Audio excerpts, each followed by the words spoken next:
ಮಕ್ಕಳ ಮೇಲಿನ ಲೈಂಗಿಕ ದೌರ್ಜನ್ಯ ತಪ್ಪಿಸಲು ಹೀಗೆ ಮಾಡಿ.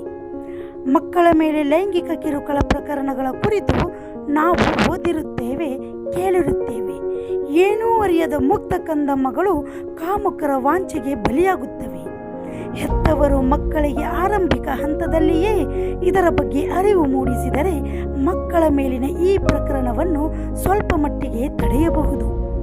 ಶಾಲೆಗೆ ಹೊರಟ ಮಕ್ಕಳಿಗೆ, ಅದು ಗಂಡಾಗಿರಲಿ ಹೆಣ್ಣಾಗಿರಲಿ, ಅವರಿಗೆ ಒಂದಷ್ಟು ಅರಿವು ಮೂಡಿಸಿ. ಮಕ್ಕಳಿಗೆ ಒಳ್ಳೆಯ ಸ್ಪರ್ಶ, ಕೆಟ್ಟ ಸ್ಪರ್ಶದ ಕುರಿತು ತಿಳಿ ಹೇಳಿ. ಯಾರಾದರೂ ಮಕ್ಕಳ ಖಾಸಗಿ ಭಾಗ, ಎದೆ, ಹೊಟ್ಟೆ, ಹಿಂದುಗಡೆ, ತುಟಿಯನ್ನು ಮುಟ್ಟಿದರೆ ಜೋರಾಗಿ ಕೂಗುವುದಕ್ಕೆ ಹೇಳಿ. ಇಲ್ಲವೇ ಯಾರಾದರೂ ದೊಡ್ಡವರು ಹತ್ತಿರ ಇದ್ದರೆ ಅವರ ಬಳಿ ಹೇಳುವುದಕ್ಕೆ ಹೇಳಿ. ಶಾಲೆಯಲ್ಲಿ ನಡೆದ ಪ್ರತಿಯೊಂದು ವಿಚಾರವನ್ನು ಮಕ್ಕಳ ಬಳಿ ಕೇಳಿ.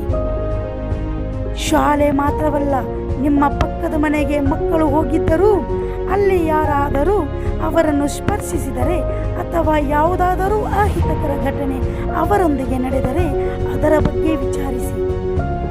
ಇದನ್ನು ಯಾರೊಂದಿಗೂ ಹೇಳಬಾರದು ಎಂಬ ಭಯವನ್ನು ಅವರಲ್ಲಿ ತುಂಬಬೇಡಿ. ಅವರಲ್ಲಿ ಆತ್ಮವಿಶ್ವಾಸ ತುಂಬಿ.